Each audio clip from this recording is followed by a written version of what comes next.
El libro de Números nos da un resumen de la forma como los israelitas acamparon y viajaron.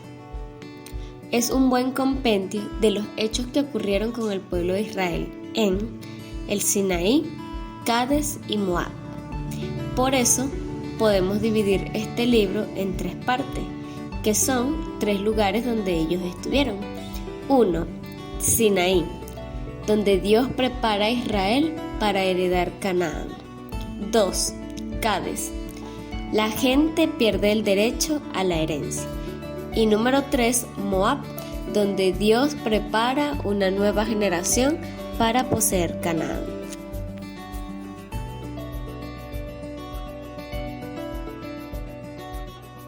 Se preparan para marchar. Esta primera parte comienza con un censo. Habían 603.550, sin incluir mujeres, niños y levitas. El tabernáculo tenía que armarse en el centro cuando acampaban, y los levitas debían acampar alrededor de este. Cuando Israel marchaba, los levitas llevaban el tabernáculo. Reglas del campamento. Dios le dio a los israelitas leyes para que se mantuvieran santos. Estas incluyeron reglas sobre la salud, pruebas para una esposa infiel y el voto del nazareo. Dedicación del tabernáculo. El primer mes del segundo año, después del Éxodo, terminaron de construir el tabernáculo. Entonces lo erigieron en su lugar y Moisés lo dedicó al Señor.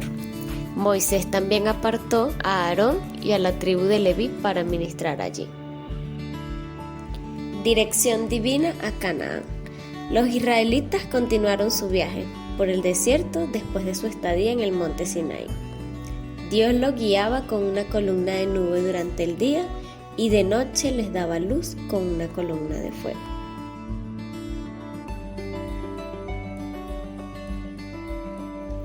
La gente se quejó en el camino a Cades. Ellos se rebelaron contra Dios y contra Moisés. Dios los había alimentado con el maná, pero ahora exigían carne. Dios respondió enviándole codornices y el pueblo comió todo lo que pudo. Pero Dios estaba muy enojado con los israelitas por sus quejas. Quejas y un derramamiento del Espíritu Santo en el camino a Cades. Moisés clamó a Dios porque la carga era muy pesada. Dios mandó a Moisés a escoger 70 hombres para compartir la carga y derramó su Espíritu Santo sobre ellos mientras estaban parados alrededor del tabernáculo. Las protestas de la gente indujeron aún a Aarón y a María a quejarse porque Moisés tenía toda la autoridad. Dios reprendió a Aarón y a María a causa de su rebelión. Rebelión de los 10 espías. Moisés envió a 12 espías a Canaán para reconocer la tierra. Sin embargo, 10 no creyeron que Israel podía conquistarla. Ellos dijeron que era imposible. Solo 2, Josué y Caleb, estaban firmes en la fe y proclamaron que con la ayuda de Dios podían tomar la tierra. El pueblo le creyó a los 10 espías desleales y hablaron de elegir otro líder para reemplazar a Moisés. Entonces Dios envió su juicio y le dijo a Moisés que destruiría a toda esa generación. Moisés oró por el pueblo y Dios los perdonó, pero dijo que todos aquellos adultos incrédulos morirían en el desierto. Por 38 años anduvieron en el desierto alrededor de Cades. En ese trayecto, 2 grupos se rebelaron contra Dios y sus líderes elegidos. Los primeros, Coré y su grupo de levitas, se opusieron a que Aarón y su familia fueran sacerdotes. El segundo grupo, Datán y Abiram, querían reemplazar a Moisés y ser los líderes de Israel. Dios envió su juicio contra ambos grupos de rebeldes. La tierra se abrió y se los tragó. Dios confirmó a Aarón como sumo sacerdote por medio de una señal milagrosa, cuando la vara de Aarón cobró vida, floreció y produjo almendras. En otra ocasión se quejaron sobre la necesidad de agua. Moisés se enojó. Dios le había indicado que le hablara a una peña para que brotara agua, pero en lugar de esto golpeó la roca, tomándose el crédito para sí mismo. Y por no haber obedecido totalmente, Dios no le permitiría entrar a Canaán. desde Cades a las llanuras de Moab. Los israelitas nuevamente llegaron a la frontera de Canaán. Aún allá, el pueblo continuaba quejándose contra Dios y Moisés. Dios los castigó por su protesta y les envió serpientes mortíferas. Un gran número de personas murieron a causa de las mordeduras. Luego se arrepintieron y le pidieron a Moisés que orara por ellos. Cuando Moisés oró, Dios contestó. Dios le dijo a Moisés que hiciera una serpiente de bronce y que la pusiera en un asta.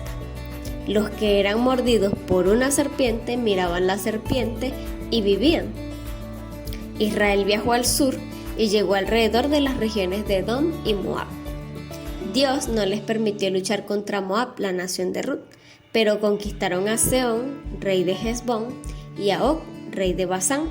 Acamparon en las llanuras al norte de Moab y allí Dios le dio más instrucciones para entrar a Canaán.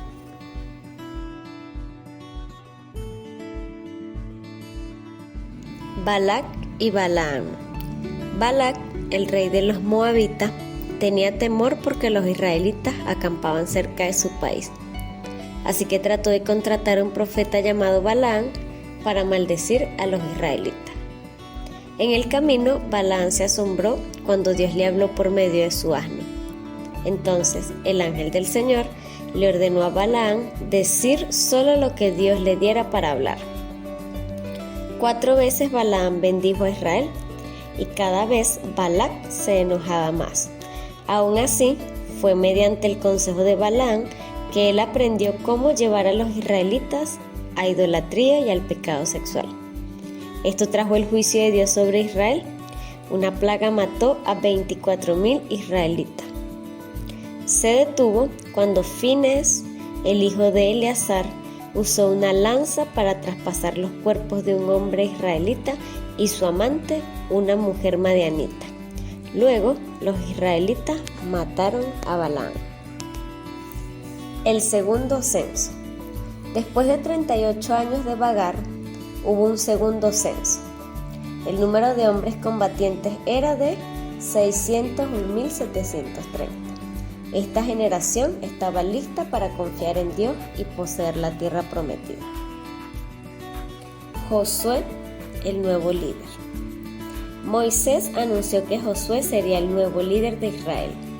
Josué ya había demostrado que él era un buen líder militar y también era un hombre de gran fe. Dividiendo y poseyendo la tierra. A las tribus de Rubén y Gad les gustó el territorio del este del río Jordán. Moisés se puso de acuerdo en que estas 2 tribus, la media tribu de Manasés, podían radicarse allí. Sin embargo, les requirió que primero ayudaran a las otras tribus a conquistar la tierra de Canaán. Los líderes de Israel eligieron 6 ciudades para que fueran las ciudades de refugio. Había 3 en cada lado de Jordán.